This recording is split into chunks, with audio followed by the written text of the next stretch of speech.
Olá meus amigos, sejam bem-vindos ao canal Só a Bíblia. Nesse canal nós estudamos os temas mais simples e os mais difíceis de entender das Escrituras Sagradas. Aqui usamos somente a Bíblia como a sua própria intérprete. Também apresentamos nesse canal maneiras interessantes de marcar a Bíblia. Se você é novo por aqui e gosta desse tipo de conteúdo, se inscreva no canal para não perder os próximos vídeos que estarei postando segunda-feira e sexta-feira às 19h30. No vídeo de hoje estudaremos o capítulo 7, versículo 8. Nós estamos fazendo uma série de todo o livro de Daniel, certo? De uma forma bem ilustrada para facilitar o aprendizado. Se você ainda não assistiu os primeiros capítulos dessa série, eu indico que você assista todos os capítulos anteriores para você ter uma melhor compreensão. E esses temas anteriores estão no link do vídeo, desse vídeo que você está assistindo agora. Agora dê um pause no vídeo, vá no link, se você não assistiu os vídeos anteriores, assista todos os capítulos anteriores, para que você possa ter uma melhor compreensão de todo o livro de Daniel, certinho? Então vamos estudar o capítulo de hoje. Estamos no capítulo 7, a gente vai estudar agora o versículo 8, uma parte muito interessante, certo? Mas sempre a gente gosta aqui de fazer uma recapitulação do que a gente estudou anteriormente, né? A gente estava estudando no livro, no capítulo 7, versículo do 1 ao 7, a gente viu ali que Daniel ele teve um sonho, né? E nesse sonho ele viu 4 animais. E esses animais está relacionado com a estátua do sonho do rei Nabucodonosor. O primeiro animal que Daniel viu no sonho foi um leão, o segundo animal foi um urso, né? O terceiro animal foi um leopardo e o quarto animal um terrível e espantoso. E como eu falei, o sonho do rei Nabucodonosor, os mesmos metais da estátua do sonho do rei, está em relação com os 4 animais que Daniel sonhou também. A cabeça que era de ouro representava a Babilônia. Se você ver, o símbolo de Babilônia era um leão, certo? Quando você vai na segunda parte, que é a Medopécia, que é os peitos e os braços de prata, aqui se encontra o urso, né? Com 3 costelas na boca, que são as 3 nações, né, que a Medopécia conquistou, a Líbia, Egito e Babilônia. A terceira parte, que é os quadris de bronze, representado pelo leopardo, que tem 4 cabeças e 4 asas, significa a Grécia. E a gente viu que o quarto animal significa Roma. O detalhe que fala desse quarto animal é que seus dentes são de ferro. E olha a relação com a estátua, as pernas são de ferro, tudo relacionado. E fala que esse quarto animal tem 10 chifres, né? Tinha 10 chifres. E o que significava esses 10 chifres? São as 10 nações que originaram a Europa. Como a gente já citou esses nomes aqui. Só que interessante que agora que a gente vai ver no versículo 8, vai falar sobre um chifre pequeno que saiu desses 10 aqui e ele arrancou 3 para que ele pudesse se estabelecer. Quem é esse chifre pequeno? É esse que a gente vai ver no vídeo de hoje. Então aqui, nós estamos aqui no versículo 8 agora, né? Olha só o que é que fala aqui na Bíblia, aqui, ó, no capítulo 7, versículo 8. Olha só o que é que diz aqui, ó. Dá um zoom aqui para ficar melhor para a gente ver. Vamos lá, aqui diz assim no versículo 8. Aqui é Daniel falando, ó. Estando eu a observar os chifres, eis que entre eles, que chifres são esses? Os 10 chifres daquele quarto animal. Estando eu a observar os chifres, os 10 chifres, eis que entre eles subiu outro pequeno, diante do qual 3 dos primeiros chifres foram arrancados. E eis que neste chifre havia olhos como de homem e uma boca que falava com insolência.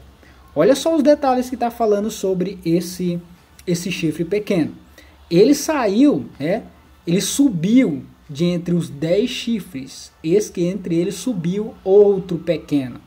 Esse chifre pequeno ele subiu e ele arrancou 3 para que ele pudesse se estabelecer. Se os 10 chifres representam as 10 tribos, né, que saíram de Roma, e significa, cada tribo significa os países, as nações que eles fundaram, Tipo, os álamos, ele fundaram a Germânia, a Alemanha, né? Os francos, a França, os borguinhões, a Suíça, suevos, Portugal, visigodos, norte da Espanha, anglo-saxões, Bretanha, Inglaterra, lombardos, norte da Itália, vândalos, sul da Espanha, ostrogodos, a Áustria e érulos, sul da Itália. Se essa aqui são tribos que saíram desse quarto animal, que é representada por Roma, e eles fundaram esses países, um chifre pequeno arrancou 3 dessas tribos, que a gente vai saber o porquê, né? Arrancou para que ele pudesse se estabelecer. E olha só que detalhes interessantes. Aqui o chifre pequeno, ele vai apresentar várias características. Lógico que a profecia já deixa isso para nós, para que a gente possa identificar quem é esse chifre pequeno, que ele surgiu e arrancou 3. A profecia deixa vários detalhes, várias características desse chifre pequeno, para que a gente, lógico, descobrisse, né, identificasse quem ele representa. E olha o que é que diz aqui, ó, que eu destaquei aqui no versículo 8. Diante do qual 3 dos primeiros chifres foram arrancados. Ou seja, esse chifre arrancou 3. Quem são esses 3 chifres que foram arrancados? Esses foram as tribos que foram arrancadas, ou seja, foram expulsas do território de Roma. Quem foi? Os érulos, os vândalos e os ostrogodos. E o interessante é que os ostrogodos foi a última tribo a ser expulsa do território de Roma. Foi a última tribo a ser extinta. Isso aconteceu no ano 538. E a gente vai saber por que aconteceu aqui no ano 538. Essas 3 tribos foram expulsas do território de Roma. Por que o chifre pequeno, ou seja, porque esse poder do chifre pequeno, ele arrancou 3 desses chifres para exercer o seu domínio. Porque essas 3 tribos não aceitavam a supremacia do bispo de Roma. Certo? Essas 3 tribos não aceitavam a supremacia do bispo de Roma. E eles foram expulsos de lá. Agora, aqui a Bíblia deixa várias características desse chifre pequeno para a gente identificar quem é ele. Aqui falou assim, ó, no versículo 8, saiu dos 10 chifres. Esse chifre pequeno saiu dos 10. Ele arrancou 3 chifres. Esse poder arrancou 3, que são esses aqui. Ele tinha olhos como de homem. Está tudo no versículo 8. Uma boca que falava com insolência. Esse é um ponto que a gente vai destacar aqui, certo? Um ponto que a gente vai analisar. Essa parte aqui. Uma boca que falava com insolência. Tá no versículo 8. Parecia mais robusto. Ele parecia mais robusto do que os outros. O chifre fazia guerra contra os santos. Outro detalhe também que a gente vai analisar. Proferirá a palavra contra o Altíssimo. Magoará os santos do Altíssimo. Cuidará em mudar os tempos e a lei. Outro ponto que a gente vai analisar também. Os santos lhes serão entregues nas mãos por 3 tempos e meio. Lá fala 1 tempo, 2 tempos e metade de 1 tempo. Quer dizer o quê? 3 tempos e meio. A gente vai estudar sobre esses tempos aqui, para saber quanto tempo que dá. Depois se assentará o tribunal para lhe tirar o domínio. Olha só. Aqui a profecia deixou várias características de propósito para que a gente pudesse identificar quem é esse chifre pequeno. Então, vocês já ouviram falar nesses 2 aqui, Isaac Newton e Martinho Lutero? Pois é, eles estudavam muito as escrituras, principalmente as profecias de... Esse aqui estudava muito as profecias de Apocalipse e Daniel, que é o Isaac Newton, certo? Martinho Lutero estudava muito a Bíblia. E eles, ao estudar a Bíblia, eles entenderam, pelas características que tem a profecia, que todas essas características representam o poder papal, que a gente vai ver com muitos detalhes, tá? Muitos detalhes sobre essas características aqui, e a gente vai ver que os detalhes das características apontam pelo poder papal, que a gente vai ver agora. Olha só, não sei se vai dar tempo a gente fazer todos os detalhes aqui. Mas vamos lá, vamos identificar o chifre pequeno então com os detalhes que a profecia nos aponta. E a gente vai ver dentro da história Onde que se encaixa essas características? Em quem se encaixa perfeitamente essas características? Vamos dar uma olhadinha. A gente observou ali, no versículo 8, que uma boca falava lá, né, que aquele chifre pequeno tinha uma boca que falava com insolência.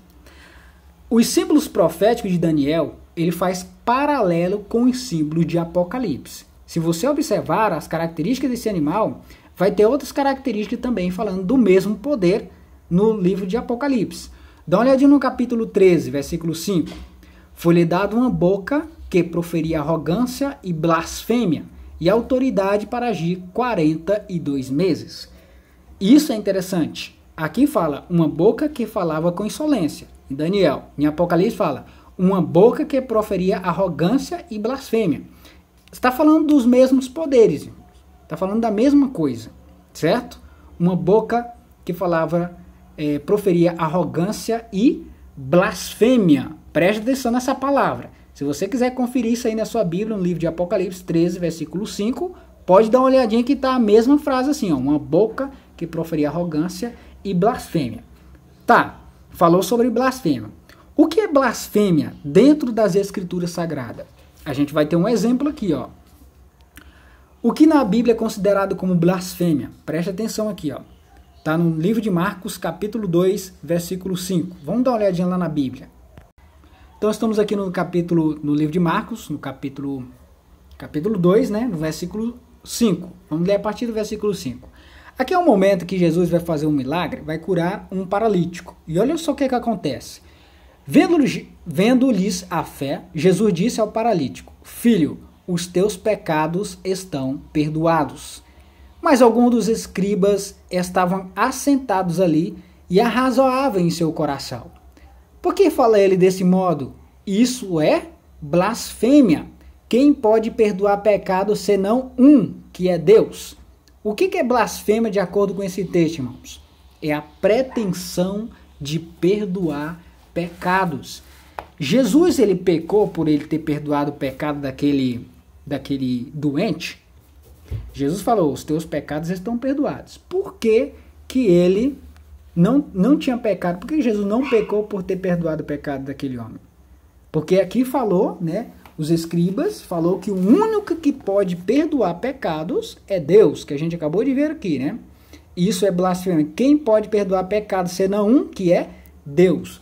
O único que tem o poder de perdoar os pecados de todos é Deus, certo? Vamos lá. Olha só o que diz aqui, ó. A pretensão de perdoar pecados. Isto é blasfêmia. Jesus não estava blasfemando por quê? Porque Jesus é Deus. Ele não estava blasfemando por estar perdoando o pecado daquele homem, certo? Lógico que quando a pessoa comete um pecado contra você, a pessoa te ofende e a pessoa vai lá e te pede perdão, isso é uma coisa, você perdoar. Isso é normal. Agora, uma pessoa que nunca te ofendeu nada, uma pessoa que matou alguém, você vai lá e perdoa aquela pessoa sem ter te ofendido, não machucou ninguém na tua família, você vai lá e perdoa aquela pessoa como se você tivesse o poder de purificar aquela pessoa, purificar, tirar todos os pecados dela, e isso é blasfêmia, certo? O único que tem o poder de fazer isso é Deus. Mas olha só o que diz esse documento aqui, ó. Presta atenção. Isso aqui, se você quiser pesquisar aí, você pode pesquisar, tá? Na confissão, o sacerdote tem o poder de confessar todos os crimes cometidos depois do batismo. Quando um criminoso confessa seus pecados ao sacerdote, todos os crimes não são somente perdoados, mas destruídos, e o criminoso se torna uma nova pessoa, um santo. De quem que esse documento aqui está falando, irmãos? Isso aqui está escrito no Cânon Católico, Concílio de Trento, 440-870. Se você quiser pesquisar isso aí. E o que é isso aqui? O que está acontecendo aqui? Está falando aqui que um sacerdote, ou seja, um padre ou um papa, certo? Diz assim, quando o criminoso confessa seus pecados ao sacerdote, o padre ou um papa, todos os crimes não são somente perdoados, mas destruídos. E o criminoso se torna uma nova pessoa, um santo. O que é blasfêmia, irmãos? Blasfêmia é uma pessoa que tem a pretensão de perdoar pecados, como se tivesse o poder de purificar alguém. E aqui no documento da própria Igreja Católica está falando que o sacerdote tem o poder para fazer isso. Confessar, o criminoso confessa o pecado para ele, e ele como se ele tivesse o poder de purificar todos os pecados daquele cidadão. Isso é blasfêmia. De acordo com a Bíblia, blasfêmia é a pretensão de perdoar pecado. Jesus perdoa o pecado porque ele é Deus, ele pode fazer isso. Agora, um ser humano não pode, não tem o poder de purificar alguém, né? Perdoar os pecados e a pessoa se tornar um santo por causa disso. O que mais que na Bíblia é blasfêmia? Se você for no livro de João capítulo 10, versículo 30, Jesus fala assim, ó, eu e o Pai somos um. Novamente pegaram os judeus em pedras para lhes atirar. Disse-lhe Jesus, tenho-vos mostrado muitas obras boas da parte do Pai, por qual delas me apedrejais? Respondeu-lhes os judeus, não é por obra boa que te apedrejamos, e sim por causa da blasfêmia, pois sendo tu homem, te fazes Deus a ti mesmo. O que é blasfêmia agora de acordo com essa situação? É a pretensão de ser igual a Deus. Jesus é Deus? Jesus é, lógico que é Deus. Então ele não blasfemou por ele falar que ele e o Pai são um. Ele não estava blasfemando. Agora, olha que situação, irmãos, que os documentos da Igreja Católica falam aqui, ó. Isso aqui está nos documentos da Igreja Católica, isso aqui não é invenção minha, não. Se você quiser pesquisar isso aí, ó, na internet, pesquisar em livros, pode pesquisar onde você quiser. Tá tudo escrito assim, ó. Nós, os papas, que é os papas falando, ó, nós, os papas, aqui falando dos papas, temos sobre a terra o lugar do Deus Todo-Poderoso. Quem falou isso aqui foi o Papa Leão XIII. Olha só o que ele falou. Nós, os papas, temos sobre a terra o lugar do Deus Todo-Poderoso. E olha só o que diz mais aqui, ó. O Papa é de tão grande dignidade, exaltado que ele é, não um mero homem, mas como se fosse Deus e substituto de Deus.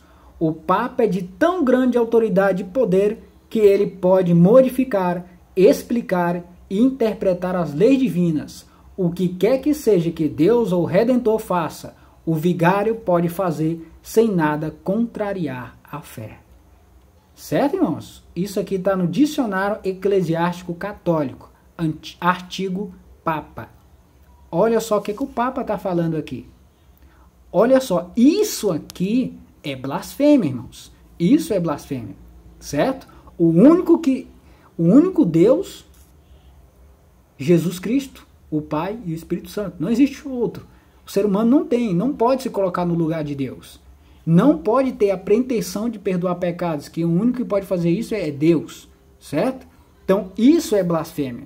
Então, de acordo com essas características que a gente está observando aqui, está se identificando aqui com os papas, certo? O poder papal. Então, aquele chifre pequeno, de acordo com essas informações, a gente está observando que significa o poder papal, os papas, certo? E a gente vai ver mais características ainda mais para frente, e a gente vai observar mais ainda, mais profundamente, que essas características desse chifre pequeno representam o poder papal. A gente vai ver com mais detalhes no próximo vídeo, certinho? Se você gostou do vídeo, deixa um like, compartilhe com seus amigos. Estarei aguardando vocês no próximo vídeo. Deus abençoe você e sua família. E até a próxima. Tchau, tchau.